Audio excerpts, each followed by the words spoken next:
Sean Pagel is a rigger, business owner, and has been leading the We Make Events campaign in Northern Ireland. Welcome to the Written Word.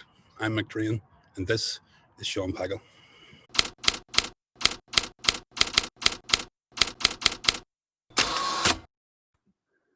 There you go, that's us recording. Well, good to see you, Sean. Thank you for doing this. Much appreciated. So what are you reading or what are you listening to? Do you do Audible? Are you reading books? No, I generally I haven't had time to do a lot of reading, but I have actually started reading a book recently again. So the Audible thing doesn't work for me because I tend to fall asleep whenever I listen to that. Yeah.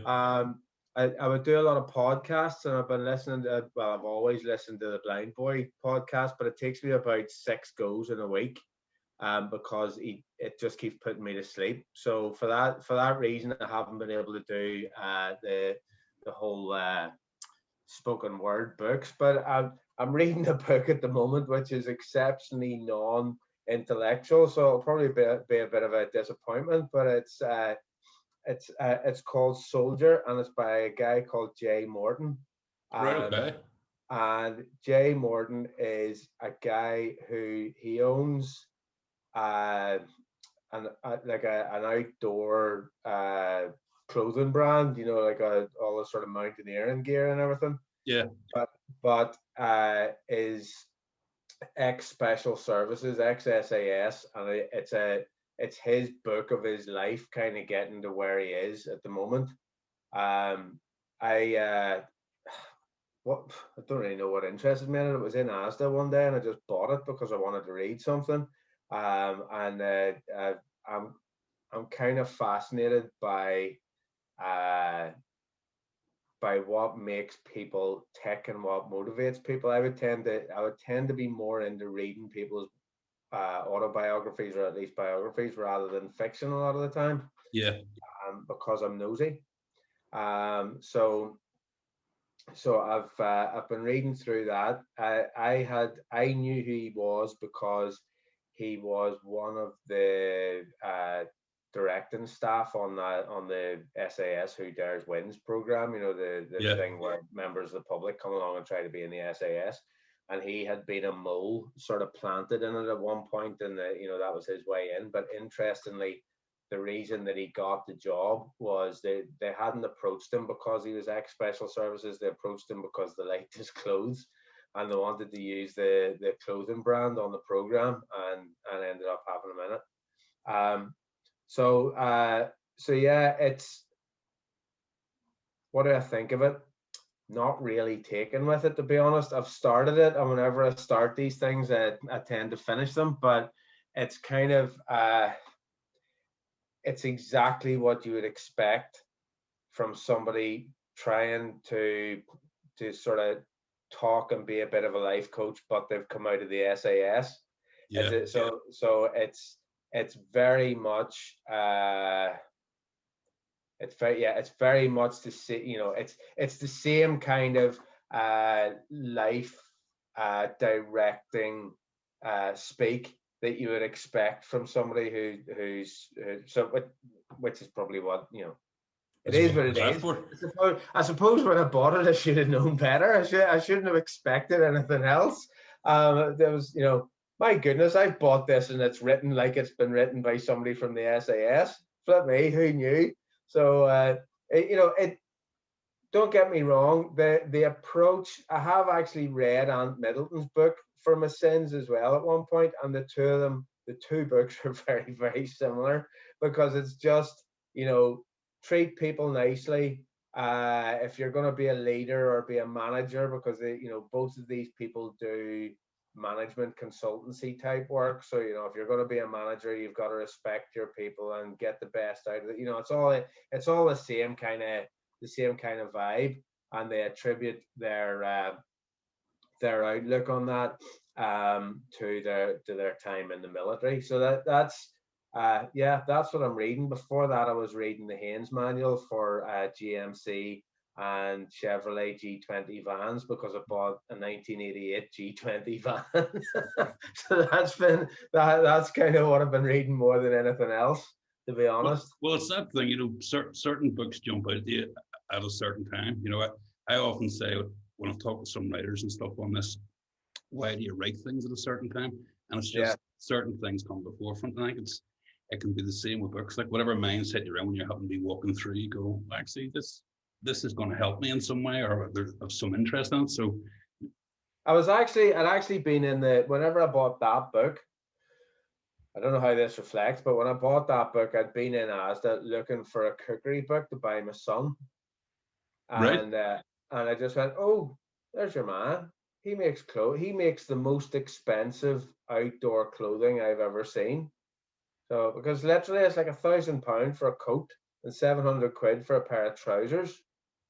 And I go, bloody hell! I might read his book and find out how he gets away with it. Technical clothing is obviously big money. Like it's crazy. Like, and did you find the cookery book? No, I haven't got him one yet. Okay. I haven't got him one yet. It's really because he and his girlfriend are really into cooking, and his girlfriend's vegetarian, and he's sort of gone a bit, well, not a bit vegetarian. He hasn't eaten meat. I have a book holding up my computer. Hold on a second. It's a good one. Right. Okay. Pretty good. Thug Kitchen. Yeah. Some expletives on it. I think they have a podcast thing as well. It's quite good. Like. Yeah. And as I do with all things, I buy books and read about half the book, and then pick up another book, and then I'm sitting with 4 or 5 half-read books. So I don't know what that says about me, like, but I just kind of dip in and out. Well, you see, I would be guilty of that because I kind of, I don't generally, obviously at the moment with work and everything, it's a little bit quieter, so I get the time to actually sit and read a book. But I read a book recently called I think it's the shortest or the short history of Germany, right? Which basically is Germany from day dot, from Saxon days all the way through to now. It's actually really interesting. It took me probably a year and a half to read it because I was doing exactly, for something that's called the shortest history of Germany, it took me the longest time it's ever taken me to read a book because I kept reading a little bit and then finding something else and getting into something else. But that book actually, that is a very, it's interesting if you're at all coming from somebody who failed his history GCSE. If you have any interest in history and origins, I'm very into my origins of everything. I like my origins of words. I like my origins of expressions, and I like sort of cultural or national origins. And obviously my dad's German, so I have a bit of a tie back to Germany anyway with it.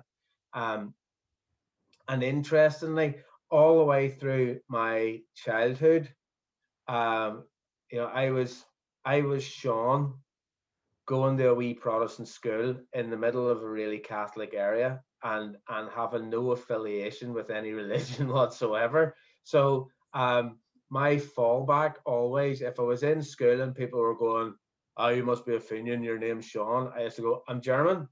And then whenever I was walking down the road and the lads from Christian Brothers were coming one way and I was coming down the other way in my Cliftonville primary uniform, I used to go, "Oh, I'm German." So I spent a lot of my childhood and younger years identifying with my German side, if you like. And did not ask you straight away, well, are you a Protestant German or a Catholic German?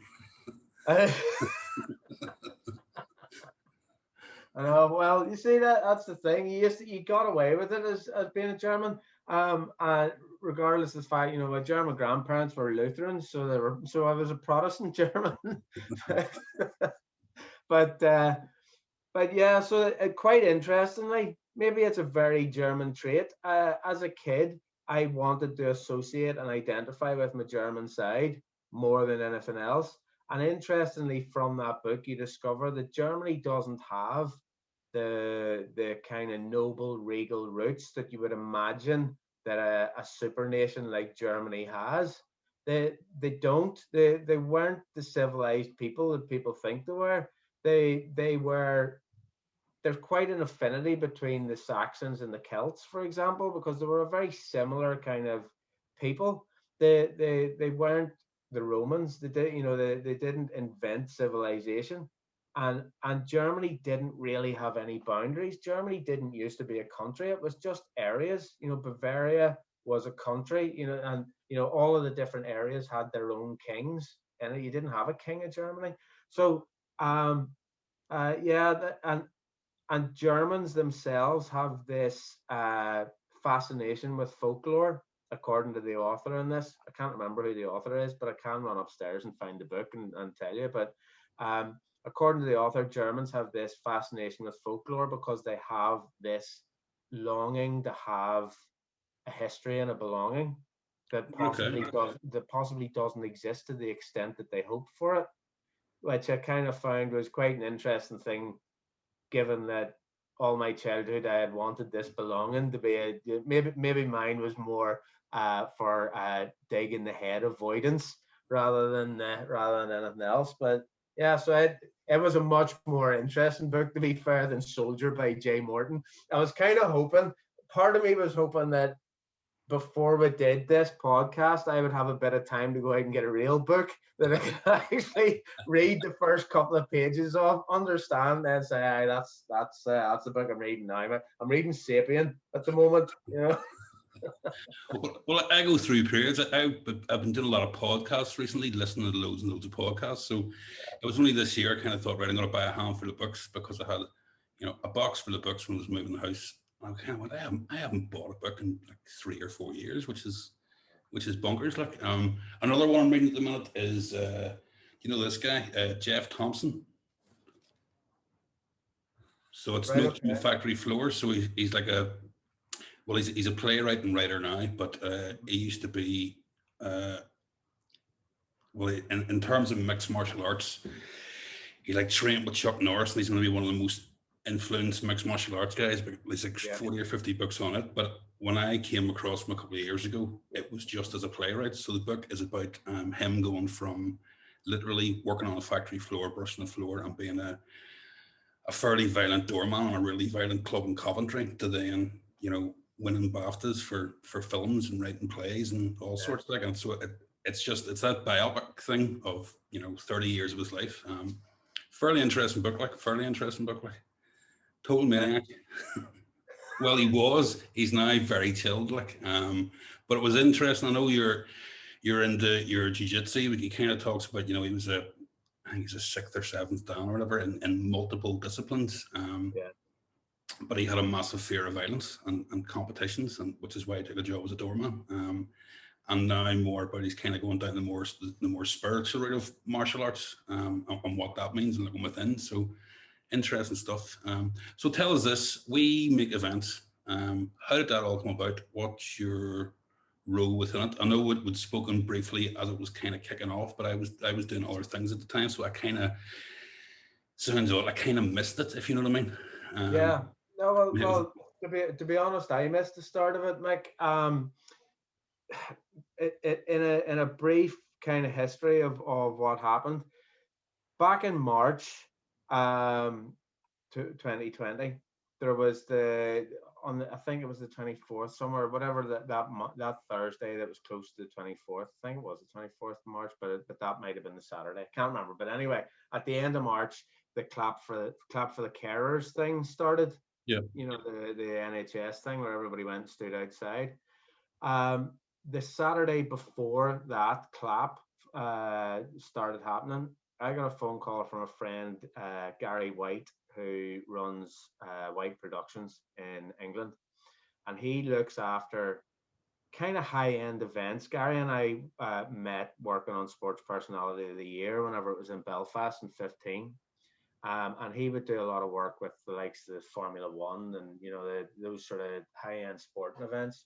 But anyway, he phoned me and said that he'd been speaking to a few people over there, and he wanted involvement from Northern Ireland, and we've been friends for a number of years, so he thought I was the man to organise it, and we were gonna, that Saturday night we sat at the two ends of the phone, glasses of whiskey in hand, coming up with this fantastic idea that we could run around the country lighting up landmark buildings and landmarks blue in honour of the NHS to coincide with the clap for our carers, but to be a show of appreciation for the health service, specifically from the events industry, and also to show that we are a professional body of people who are used to working at last minute and short notice and turning out shit hot stuff. So we had this idea, we were going to get everything lit up blue, and then uh, the Monday after the Saturday before the Thursday, is whenever Boris locked everything down. So suddenly that idea was totally scuppered because we couldn't go out. We were going to put a couple of guys in vans and drive them around the country and go and light up the causeway blue and light up that's the dog drinking water if you can hear a weird sound. uh, so Charlie.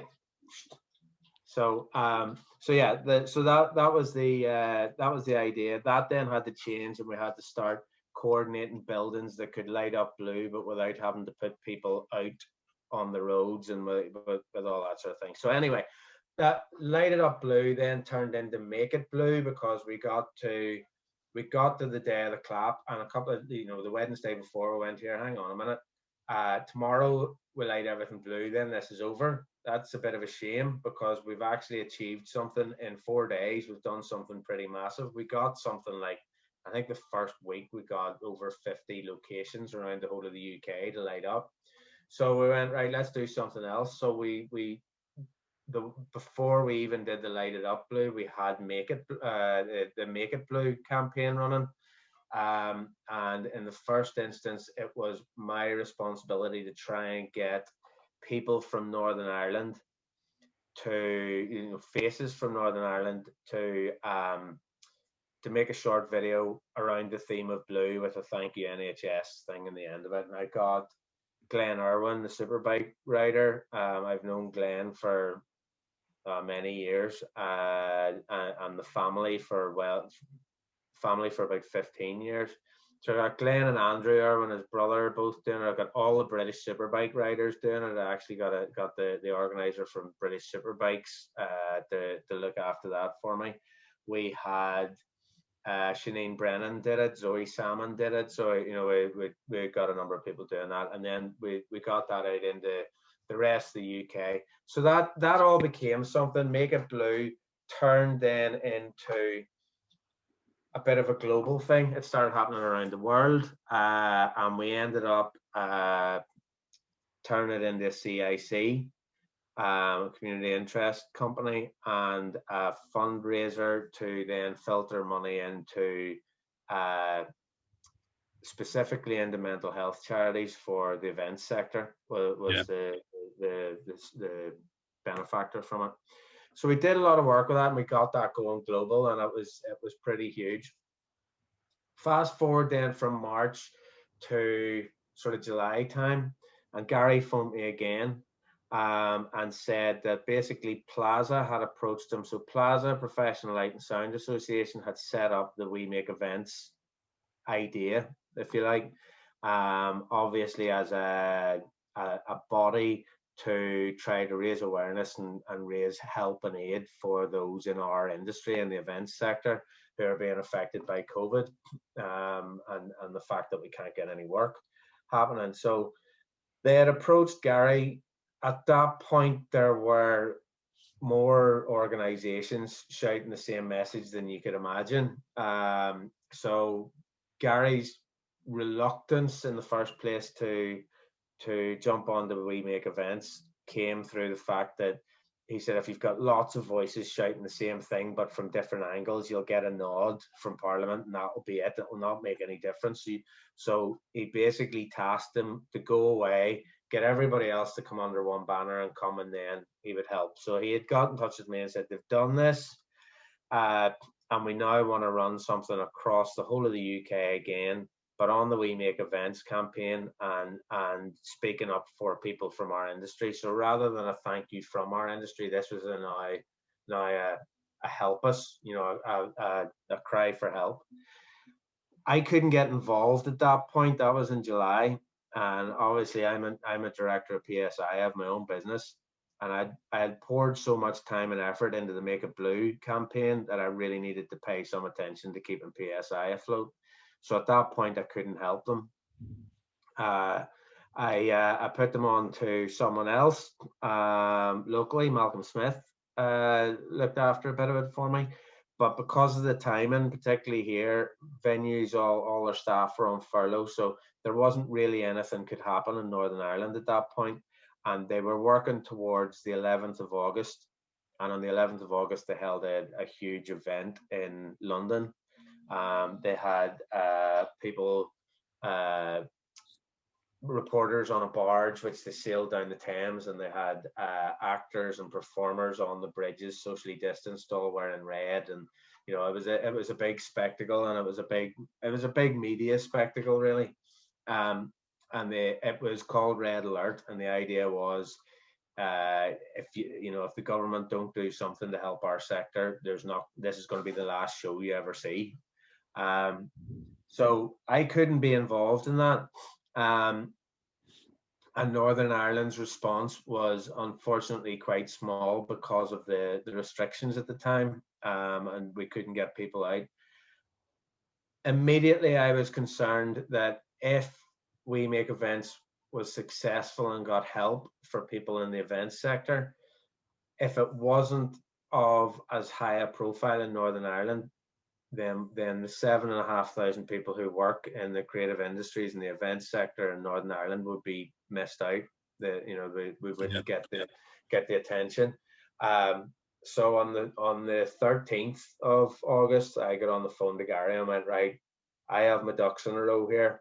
I'm taking over Northern Ireland to do this, to promote it.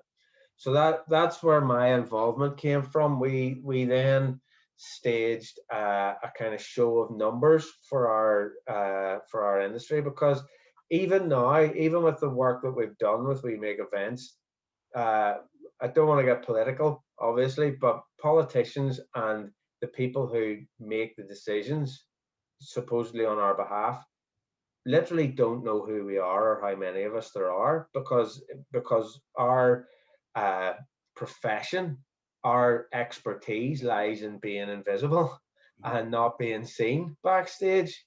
So I have addressed the Committee for Communities, and all of the MLAs on that committee said we had no idea there were so many people involved in it. People don't realize that to put an event on in the arena, you could be looking at a solo artist in the arena, but it takes upwards of 400 people to get that person on that stage for the people to come and see it.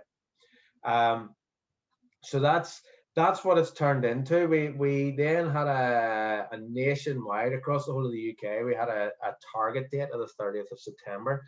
And on the 30th, what we did was we got venues to light up red, and we had 60 pillars of light. There were 8 of them in Northern Ireland. The rest were in Scotland, Wales, and England. And each pillar of light represented 10,000 people who worked in the industry, whose jobs were at risk. So we had 8 pillars in Northern Ireland. We had Belfast, Bangor, Derry. They were all over the place. So we just had columns of white light.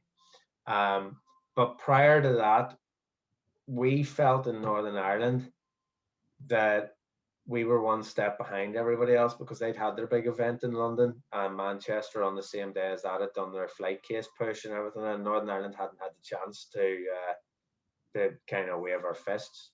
So we arranged an event for the Friday before that, which I should know this off by heart. I think it was the 25th of September, but it might have been the 24th. It seems like forever ago, and it was only September. But we arranged a socially distanced, COVID compliant show of numbers event in Custom House Square. And the beauty of Custom House Square is it's made of paving stones that are 2 meters by 2 meters. So we went down in the morning and we marked the whole place out. And when people arrived, it was all properly done. Everyone was registered to come beforehand. They all got assigned a place, and everybody went to their square. We got some amazing footage from it, really good visuals of around about 500 people who turned up, which was really neat as well, because it meant that in future, which is now the past, but in future we could use those images to say, this is how many people it takes to put on one event. All Yeah. of these people in this square would put on one show. So, and there were so many people who couldn't make it. We had a number of people who were getting in touch while we were conceiving this saying, I'd love to be involved in this, but I physically can't. I can't get to you. I'm not allowed to get to you, or I've got some people had to take other work. So people were driving delivery vans or whatever, and they were saying we can't get there.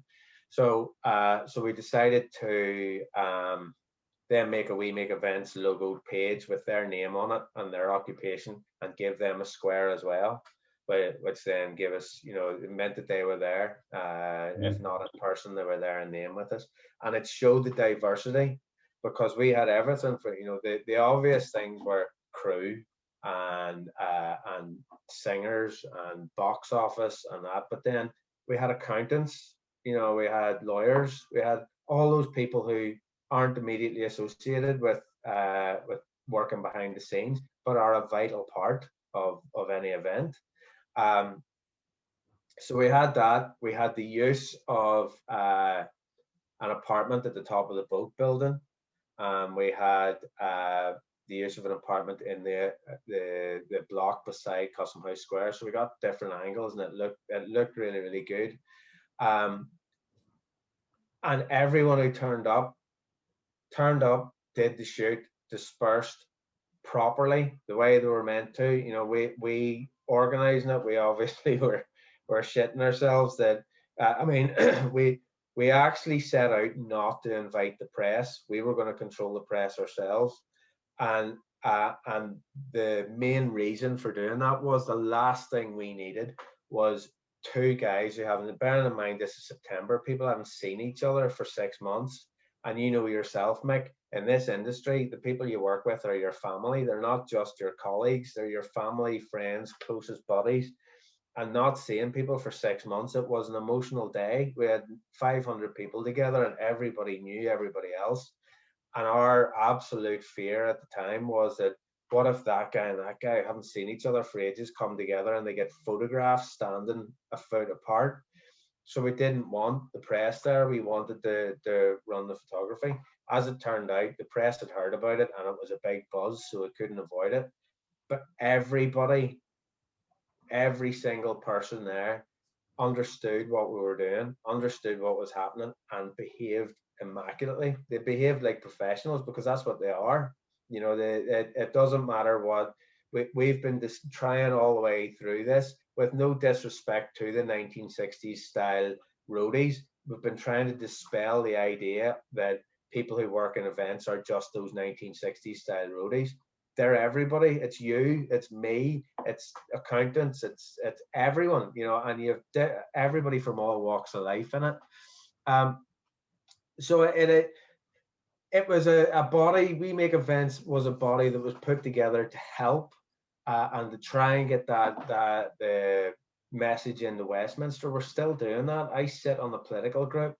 I'm dealing with all the politics in Northern Ireland. It's an absolutely bizarre situation, because you that know me know that I am probably the most apolitical person that I know. I have no interest whatsoever. I had to take a bit of a crash course from Google on even finding out who the people in Stormont are and what they do and who's responsible for what and who likes who and who's in each other's wee gang. But I'm kind of proud of the fact that We Make Events Northern Ireland has been, as I see it, one of if not the first organisation that has managed to get the same engagement across the board with every one of the political parties that we've dealt with, and they all agree. We've actually made Stormont agree with us. It was brilliant. Now we're not getting the engagement that I would like, because possibly they're just fed up listening to me, and there are other issues that they're dealing with. But the important thing that I'm trying to get across is there are other issues that they're dealing with, but we haven't gone away. We're not fixed yet. The people in our industry haven't had a fix.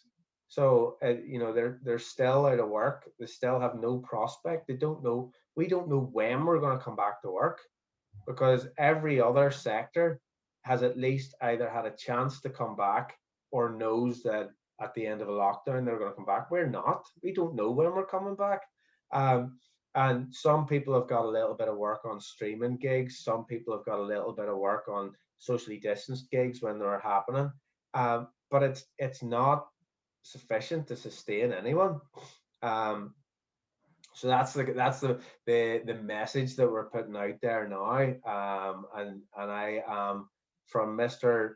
No Politics, Mr. Protestant Primary School in a Catholic area with an Irish name, wanting to be German, and now involved in politics. Uh, I'm still pushing on with that, but yeah, that's what we make events is about at the moment. Well, I mean, it's that thing of, events first thing to close and will absolutely be the last thing to open.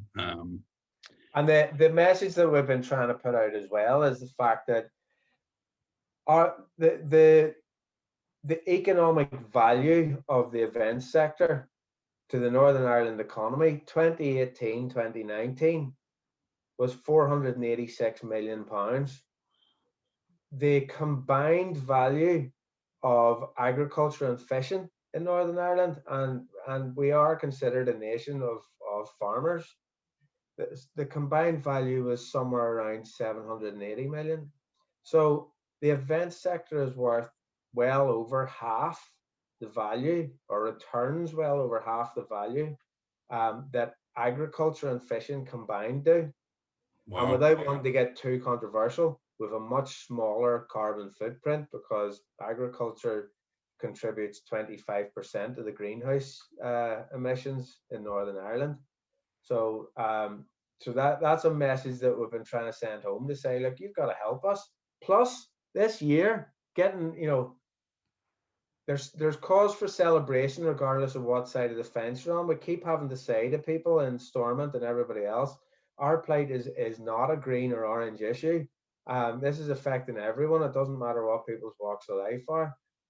This year, 2021, is 100 years in Northern Ireland. Now, whether you want to celebrate that as 100 years of a new country, or whether you want to mourn 100 years since separation of an island, it's still a cause for some sort of event.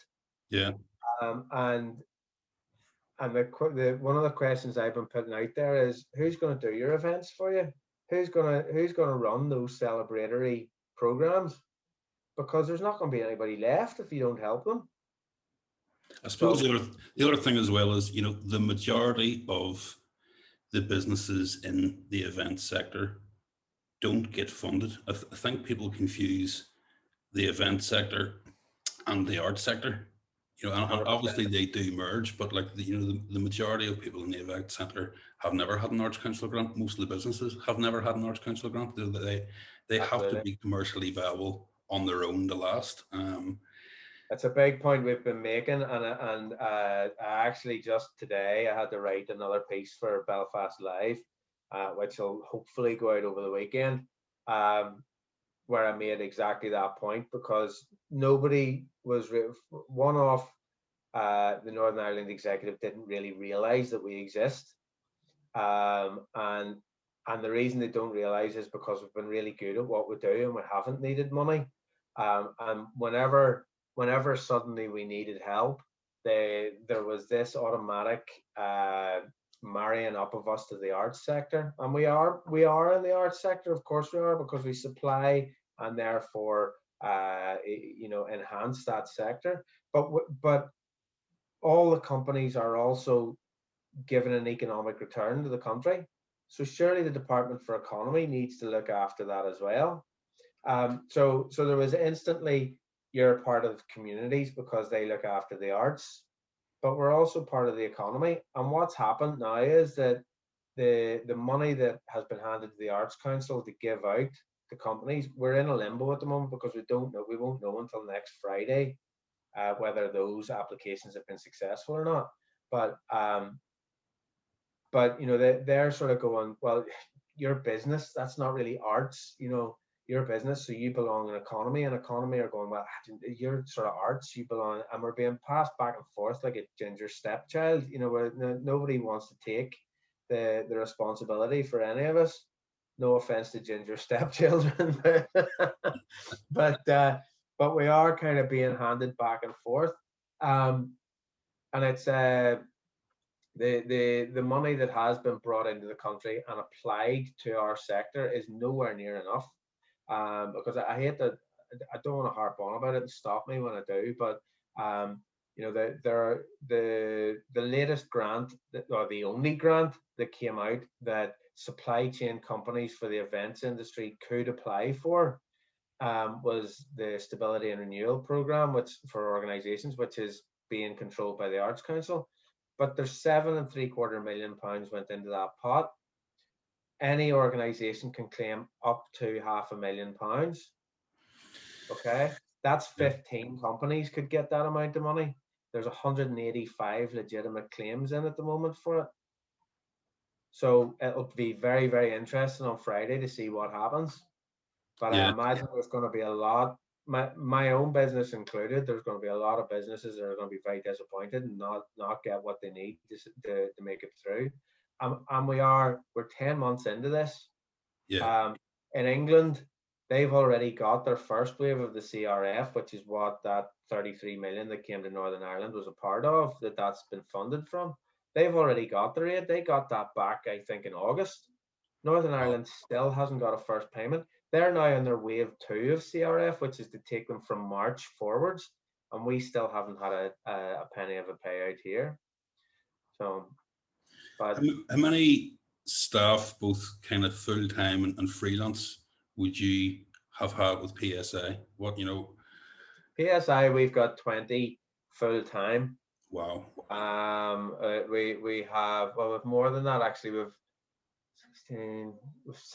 I should know this offhand. I'm telling people all the time. We've 16 in Belfast full time. In Dublin, we've got 5 full time. So we've 21 staff total. And then in terms of, you know, freelancers, what type of pool of people would you have employed? Upwards of 50. Yeah. Upwards of 50. For, you know, my concentration in PSI, as you know, is the rigging side of things. So I have PSI rigging, and in there I've got over 30 freelance riggers. That's just riggers. Now a lot of them have crossover skills, so they are also audio and lighting engineers. But yeah, we're upwards of 50 on. We use a crew management program, and I was going through it the other day, and there's about 180 names on it, but a lot of those are people who just did one thing and we never saw them again, or, you know, it's been added to it. So there's about 50 active on it. So you've that amount of people who are obviously contacting you every once in a while, going anything at all. Where are we at? Like, that's quite a bit of pressure to feel on your shoulders. It's, well, again, I feel that I have responsibility on 2 levels, Mick. I've got the responsibility of being Mr. PSI and looking after the people that we would normally pay money to. And then there's also the We Make Events side of it. You know, as the lead for We Make Events Northern Ireland, I need to get some results for these people. So, you know, and a lot of the grant aid that there is out there is not the easiest to come by. It's you know, there are organizations and people within organizations who do grant applications. That's just their job. Whether they're fundraisers or whether they're just the people who get grants. That's grand. If you take your average climbing rigger and say to them, you've got to go and do a grant application. Yeah. You know, I mean, the first time I did one, mind blown. Do you know what I mean? It's mental. So, I mean, yes, I do get the phone calls. I'm not the Samaritans, but I do.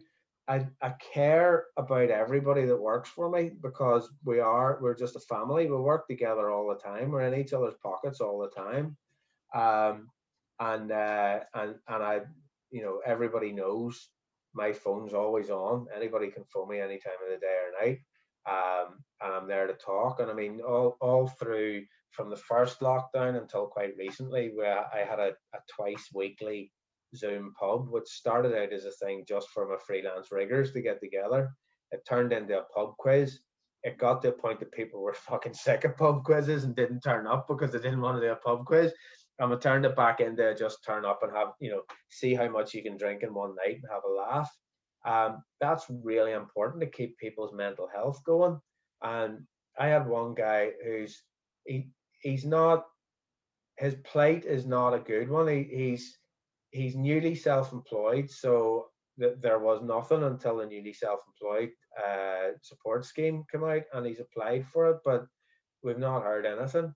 I ended up sitting with him on the phone one night, and I filled out his grant application for the Arts Council Individual Emergency Resilience Program grant, because he didn't know about it, and it was closing the next day, and he was a bit in the horrors, going, "Oh, I have no mission. I'm not going to get a grant application filled out." So I'm right. You know what we're going to do? We're going to do it now. So I stuck him on speakerphone and sat here and did his application. I don't know if he gets it, he gets it. If he doesn't, he doesn't. But we've lost nothing, but at least we've done it. I can't do everybody's grant application for them, but yet I kind of want to, So yeah, it's. Do you know what? It's pressure making. It's also not. This is a time. This is a very strange set of circumstances that we've all found ourselves in. And prior to this, if you'd heard that companies were going out of business, you'd have gone, "Oh, well, obviously that's bad management, or they've been in the wrong line, or haven't." There's so many companies going out of business now, so many people losing their jobs, and it's not their fault, and it can't be attributed to them. And it's kind of, I know the kind of European, or particularly the British way of looking at things, and the American way of looking at things are very different. In America, if you're a businessman and you've been out of you've had 4 other businesses that have failed, it's recognized that that's built your experience up, and you should know the things to avoid in future. Whereas in UK and Ireland, it's more of a shameful thing. If you've gone out of business, there's a real stigma to that. But this, I'm not saying this is giving people an opportunity to go out of business, but what I'm trying to say is there's no shame in having lost your business at this time. There's no shame in and I for my own self and for the people that I employ, I need to be able to say that I've done my best and I've fought my hardest. And that was the realization that I had back in August, when I went, "Do you know what? Fuck it, I have to throw myself into We Make Events, because I need to make sure there's an industry for us all to come back to. I need to work to try and help that survive." Was it difficult to get other people to buy into it? I know lots of people will probably go, "Yeah, it's a good thing," and I agree, but we're naturally people who sit behind the scenes. Probably lots of us are very introverted and don't want to step into the limelight, or say things publicly or whatever else. So was it difficult to get buy-in from people, or is it just? Yeah, there's a lot of people who've said to me, "It's a fantastic thing you're doing, and I will promote it every way I can, but I don't want to be involved. I don't want to be the public facing person." And there's a lot of people behind the scenes again within We Make Events who aren't public facing. Fuck, I didn't want to be public facing. I've had to do TV, radio, newspaper interviews, and that isn't what I do. I'm used to pointing a light or hanging a thing over somebody who's doing that. There is a core team of us who have been kind of steering it and the most proactive in it, but we have, all we need to know is that people understand what we're doing, and that they recognize that we're doing it for them. And none of us, this is not about egos. This is not about saying I did this and he did that, or naming names. It's about letting people know that there is representation, and there's someone that actually gives a fuck, that's still fighting for them. And if people just go, "Yeah, I shared that post for you, or I did it," at the start of our campaign here in Northern Ireland, I put a post on social media on We Make Events, asking people in the industry to do a wee 45-second video, just saying who they were, what they did, and how this has affected them. Virtually impossible. Yeah. Virtually impossible to get people to do it. So many likes, hundreds of likes, but 3 videos in a week. One of those being Joe that works for me, and we only got that because I basically held him down and made him do it. So virtually impossible to get people to do that, and totally understandable. At the start of it, I was getting a bit Bob Geldof about it and going, you know, do you give a fuck or do you not? But after a while, you start to realize that some people are crippled with fear whenever a camera is pointed at them, even if it's a smartphone camera. Yeah. They just my breathing goes different, and I flush, and I start to sound like something completely different whenever I start talking. It's like I don't know, doing like a 1970s presentation. Hello, how do you do? I'm from We Make Events. You know, it goes. It's not me. You're not seeing me anymore whenever you see it. So I can understand it, and I have mellowed on that front. And we got some really good engagement from good people. We got the backing of Gary Lightbody, and he spoke out for us. We got videos from Colin Geddes and Shane Todd, and those sort of things. We had local musicians, we had local writers, with some really good. And the key thing that we were promoting from day one, and that I think helped to come across in a lot of the videos that we did. And I've got to say, it's not about backpatting and everything, but Dino Cafola from the Limelight and Danielle Noble from the Waterfront, where they worked above and beyond to get those videos. They sat like you're doing now, doing Zoom interviews with people. We had the singer from the Electric Six, whose name I should remember and I can't. But Dino knew him and had his phone number, so he just phoned him and went, "Would you do a talk about coming to Belfast and a bit of reminiscing on it, and then how COVID's hit you?" It's some proper people on it. Not that and with one guy, Paul O'Shaughnessy, did a piece that absolutely broke my heart. Yeah. It reduced me to tears, and I'm not a man who cries, but his piece was absolutely amazing. I'm getting goosebumps thinking of it. It gives me chills thinking of it. Being Paul, it was a lot more than 45 seconds long, but also being Paul, it was straight down the line and very honest, and I think that's what gave it its impact. That was it.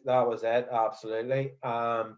We had people. We had one business owner who literally broke down in talking. And again, there'd been the whole conversation, the whole introduction before we started recording, and it was all just chatty.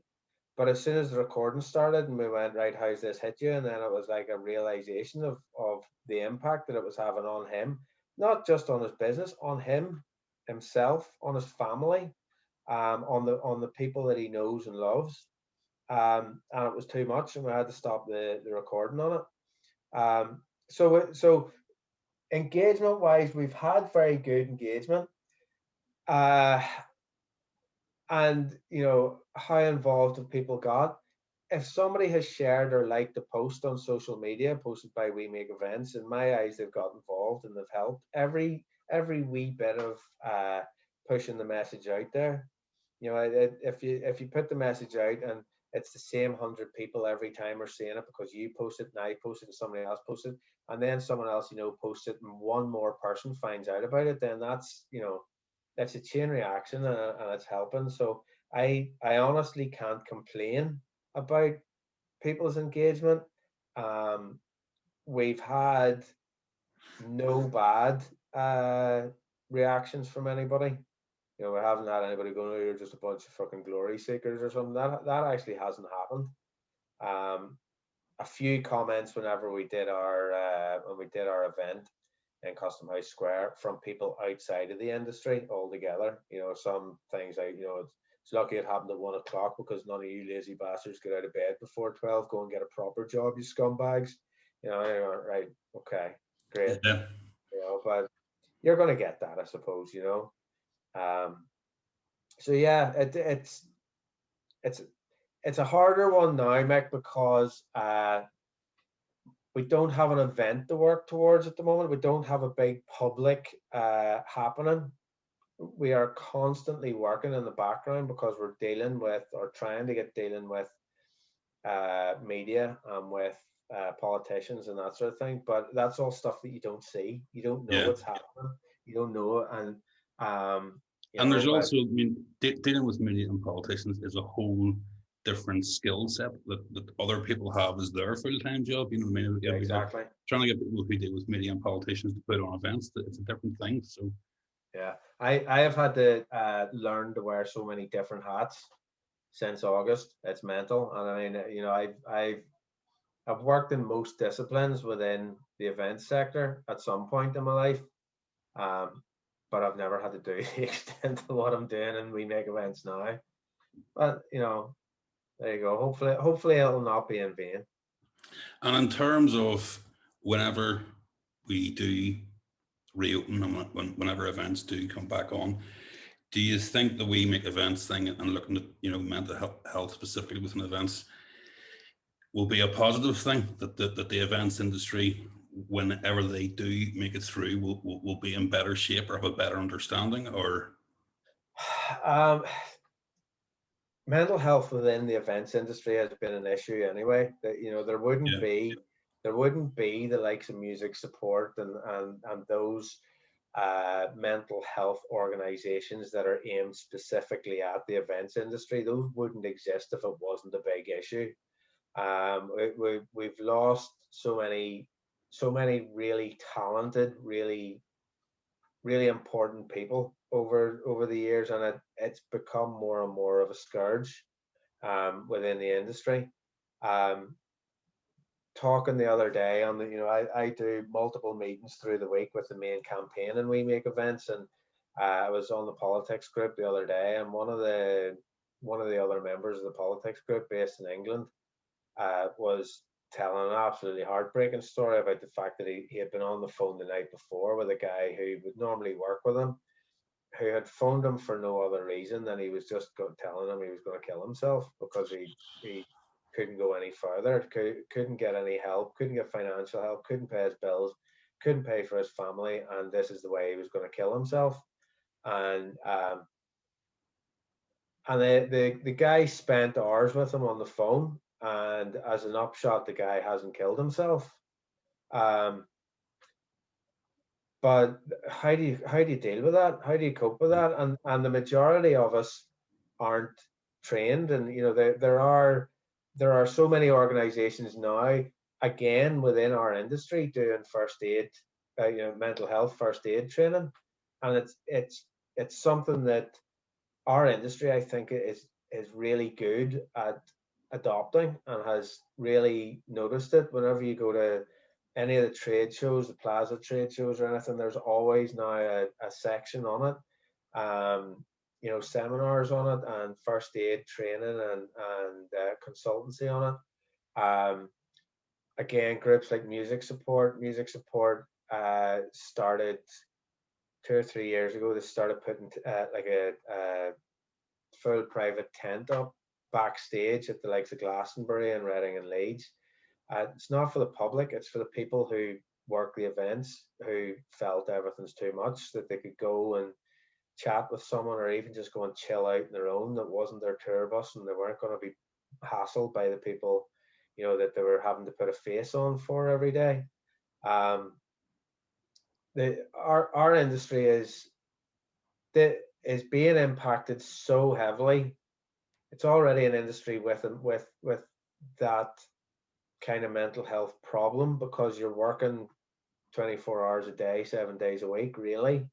Um, and for whatever reasons, folk have their it develops issues for them. But now, I've tried to explain this to people outside the industry, and they don't. I think they find it hard to understand the bonds and the relationships that go on within our industry, because particularly if you're touring, as you know, um, if you live on a bus with 15 other people all the time, you work together, you're sleeping. No, you don't sleep together. You're sleeping in the same place. You eat together.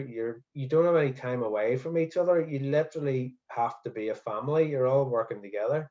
The only other sector that I can see similar kind of working arrangements is in the military, where that everybody's working together all the time. They have to work together as a team, and everybody has to be the best at what they're doing. Whenever the lockdown happened and suddenly everybody has to stay home, it's not like, without, I'm not belittling the person that works, in a shop Sean down Pagel the is a road, regular but it's business not owner like in the saying to face of someone We who Make works in the Events in shop down Northern the road, Ireland. you can't go Welcome to to the written work, word. I'm Mick because Train, they're and going, this is oh, well, Sean there you Pagel. go, that's 40 hours out of my week that I've got my life back. For all of us that work in this industry, we don't do it for the money. We do it because it's our lives.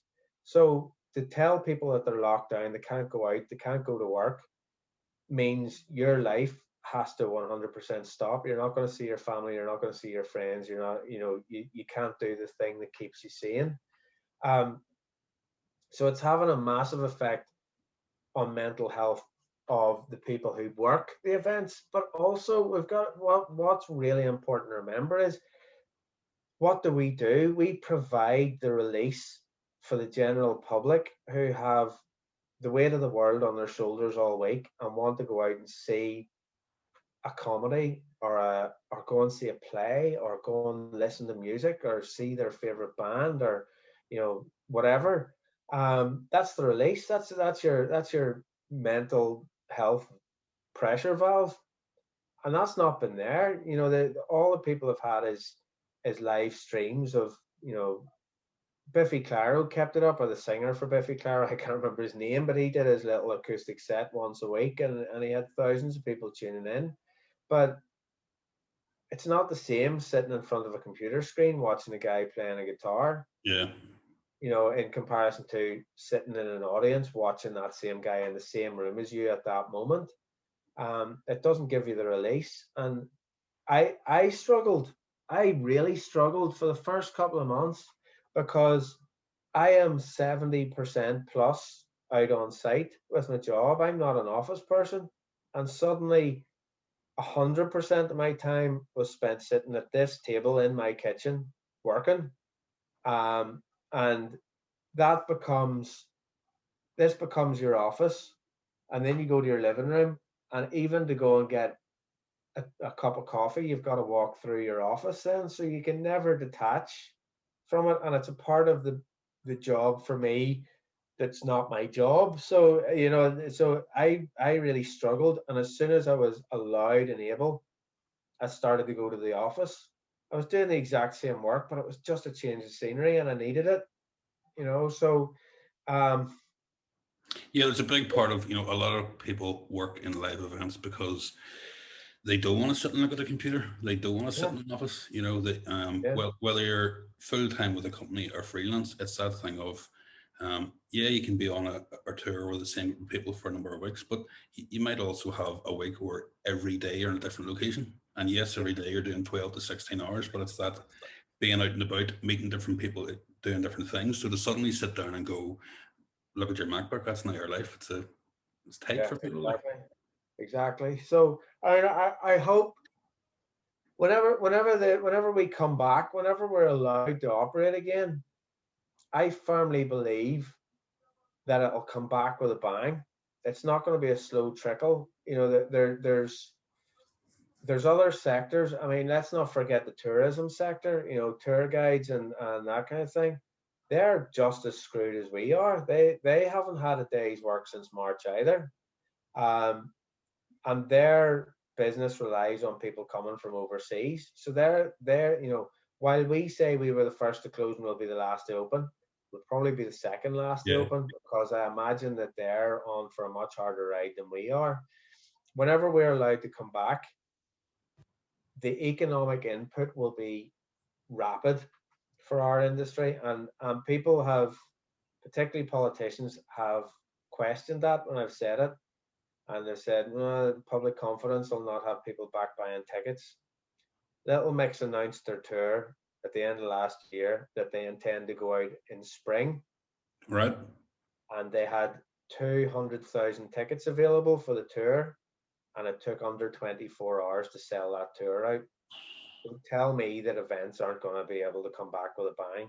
Yes, there'll be the demographic of people who don't do it, because Little Mix isn't aimed at people my age and older. It's aimed at younger kids who don't have the fear, who don't have the necessarily the risk potential.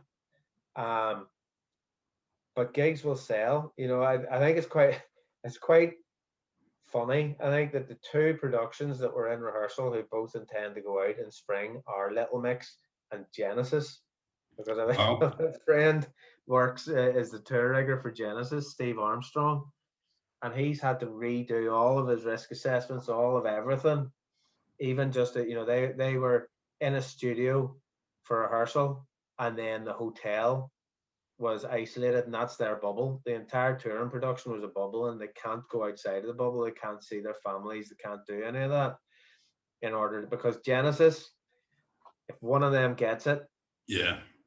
it might be trouble. So, but I think it's quite funny that you have the two ends of the musical spectrum, certainly age-wise, anyway.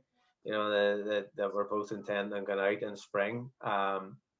But yeah, so I think whenever it comes back, potentially it could come back very quickly. Potentially there could be a huge amount of work. The problem then will be that there's not enough people to do the amount of work that demands them. Yeah. And I think that those people who are left will be under a lot of pressure. They'll be under a lot of pressure for there are only a couple of artists that I tour with. I'm kind of a bit privileged that way, that I've a couple of tours that I do, and I don't need to do the others. Not that I don't need to, but I've also got a business to run, so I can't be touring all the time. But one of the artists being Liam Gallagher, one of the techs on Liam Gallagher also tours the 1975, and they tend to not tour at the same time, so he's all right. He can do that. But what happens if they both decide that they're going out at the same time, as soon as the doors are opened and tours can be organized, what do? You're a recurring member of that tour crew. If you say, I can't come and tour with you because I'm going with them, well, somebody's got to replace you, and they're probably going to stay in that job. Yeah. And you've just lost a client. So that's gonna be a difficult choice for people to make. But fuck, do you know what? I hope that it helps mental health. I don't see that it can do any more damage than this pandemic is doing at the moment, and that the handling of the situation that we're finding ourselves in is doing.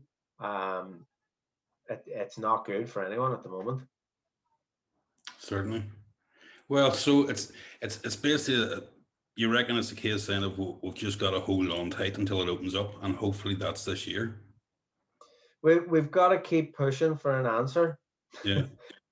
We've got to keep pushing for just a provisional date to be able to work towards.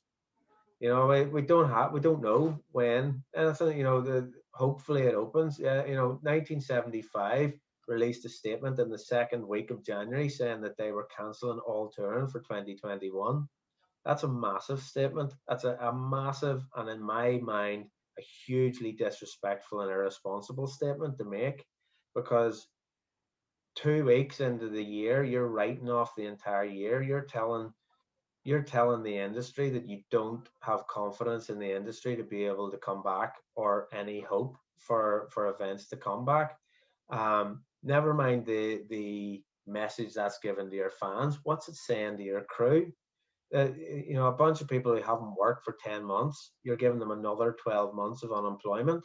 I don't know anyone personally who can survive 22 months without work. Yeah. So that paints a very bleak picture.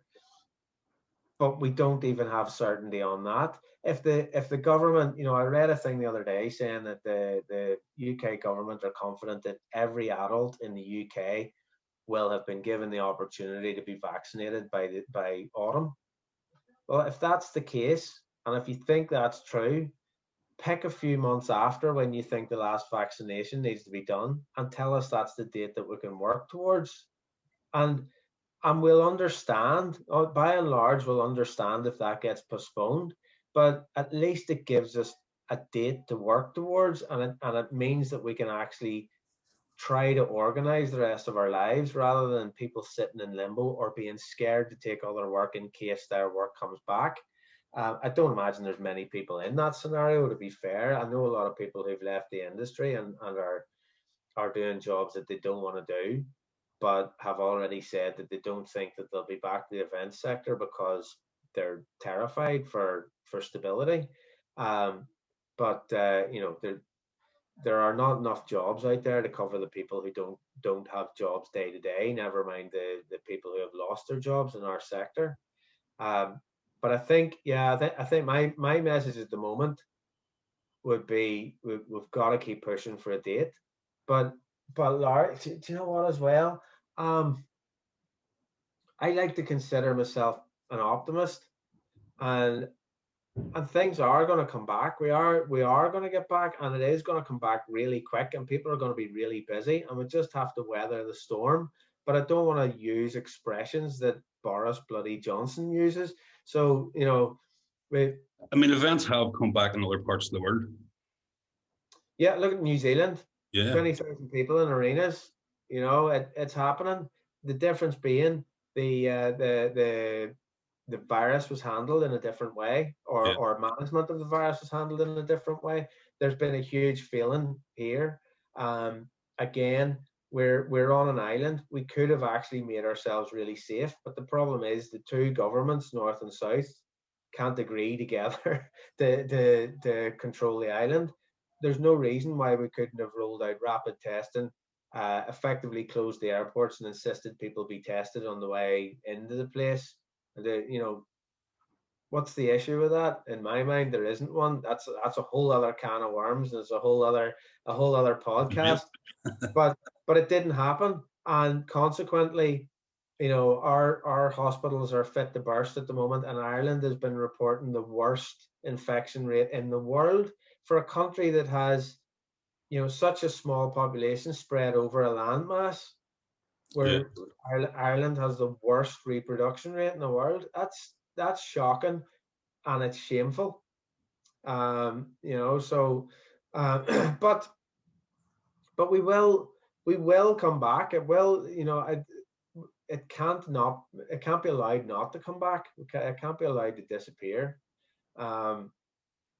I would love, we were talking today on the We Make Events forum, and I was saying, you know what, it's going to get to a point where the executive are going, we want to put on these events for 100 years of Northern Ireland, and we want to do our conferences, and we want to do that.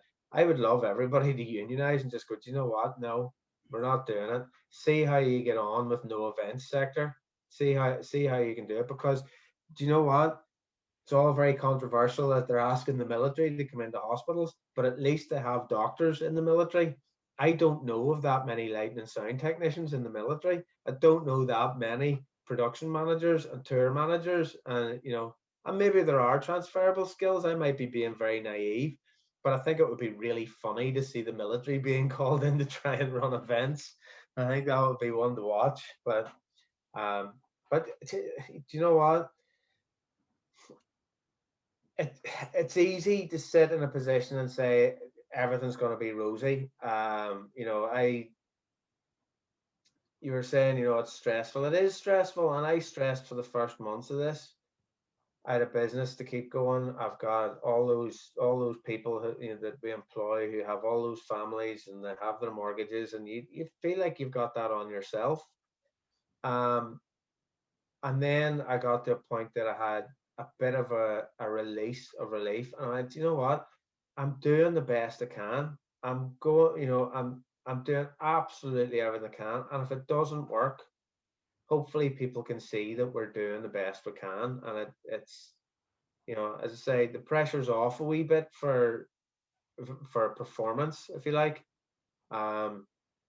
If you fail, it's not a big shameful thing.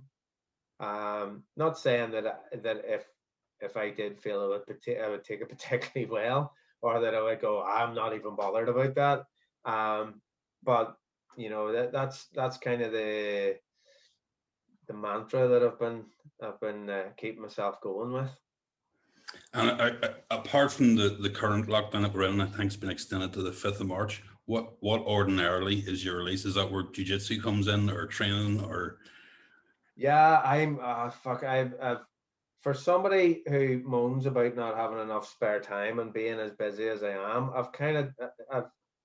I've a number of things that I've done for a while, and then there's other things that I give a go at. You know what I mean? So I've always been into my motorbikes.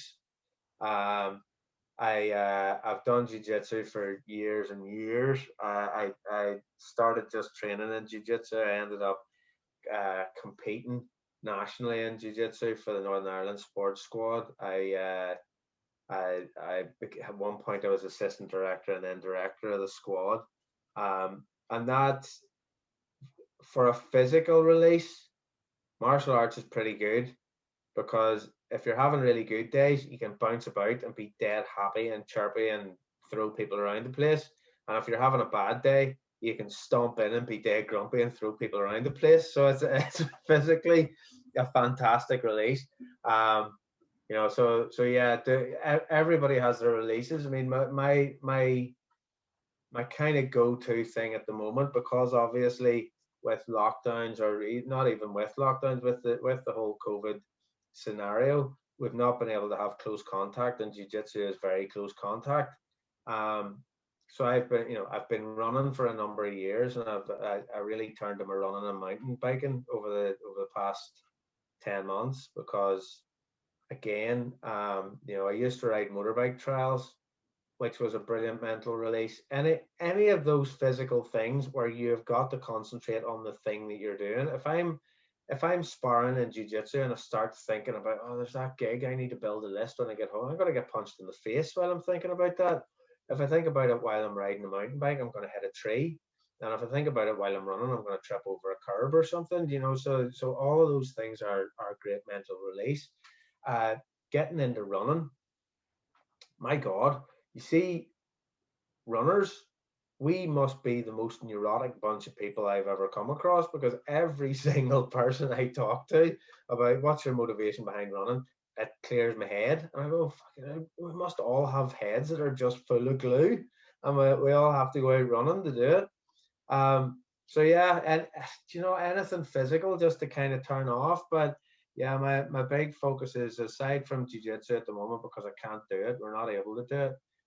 Really are running and mountain biking. Yeah, but uh, but jiu-jitsu would definitely, at times that we're allowed to do it. Yeah. Yeah, yeah, it's good because you can hit people and you can get hit by people, and then it's that again. It Yeah, sounds nothing big. scores you up like a punch in the face. Like, that's all right. Here we Yeah, go. but you see, this is it sounds a bit cliched, and I hate saying it, but you're within the whole jiu-jitsu. I did jiu-jitsu, I did MMA, because there weren't enough jiu-jitsu competitions going on, and it was something to get into as well. Um, the people that you train with and the people that you train against are your family as well, because Yeah. the community's that small, everybody knew everybody else.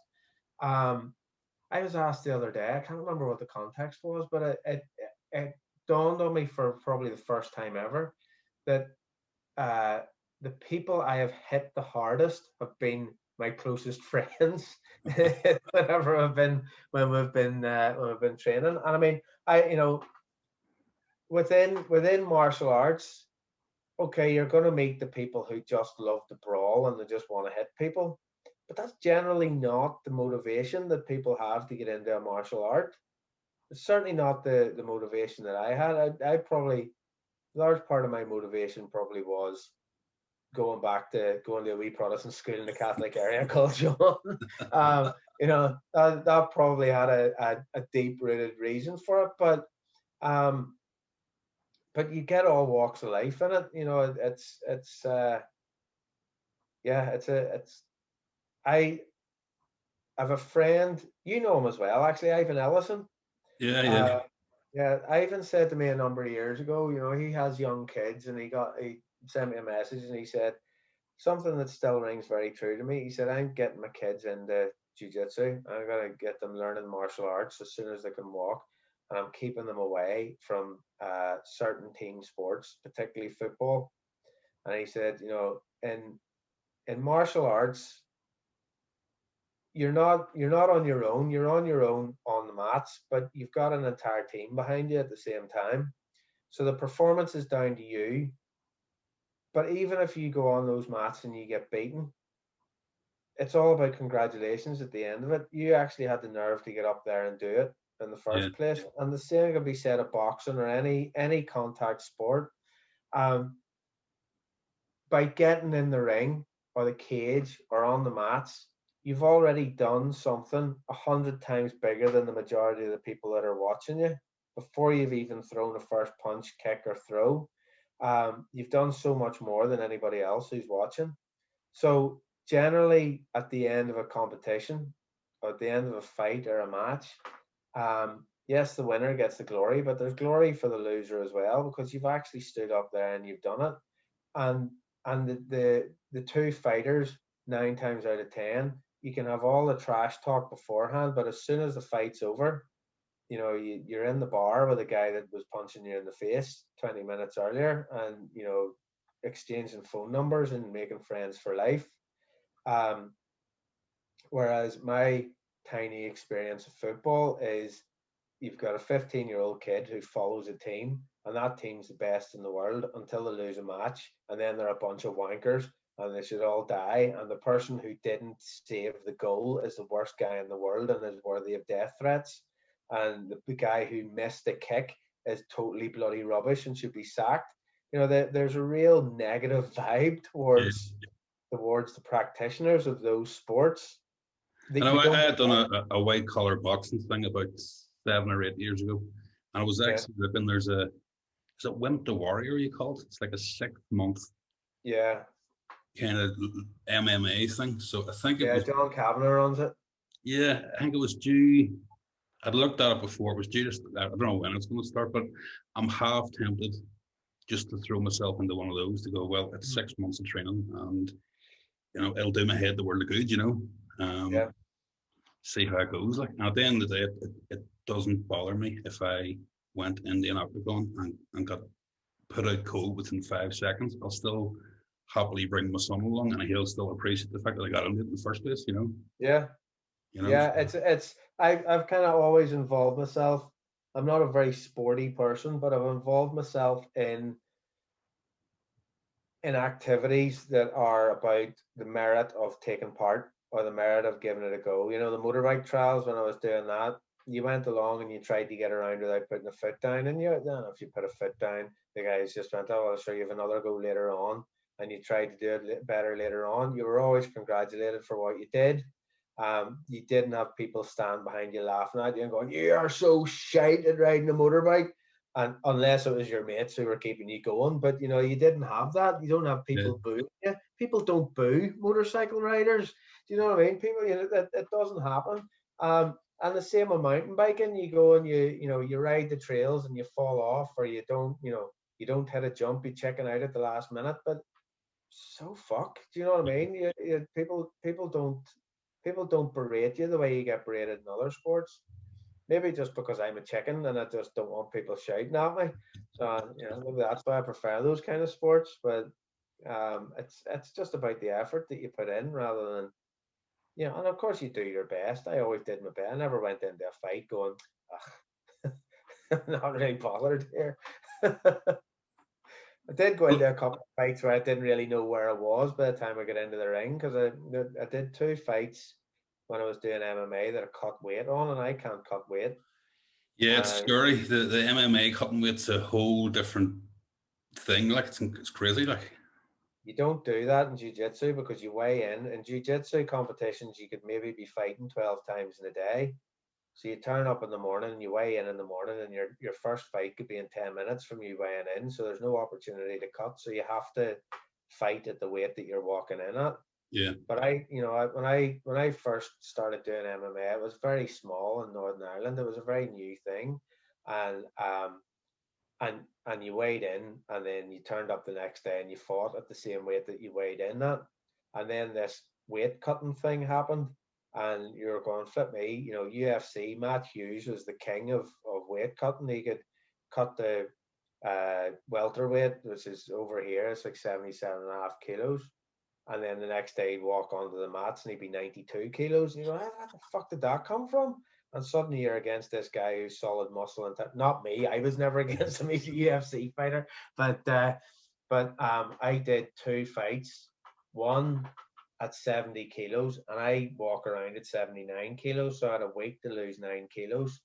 And that 9 kilos that you lose is water and energy. It's, you Yeah. know, and some people can carb up and get it all back again. I couldn't. I didn't really have a clue where I was. I kept forgetting the rules, and you know, and then yeah, that didn't go very well for me. And then the next one that I did at a catch weight of 73, so I was still losing 6.5 kilos in a week to get down to it. Plus, I had built a lighting rig for the promotion that was doing it.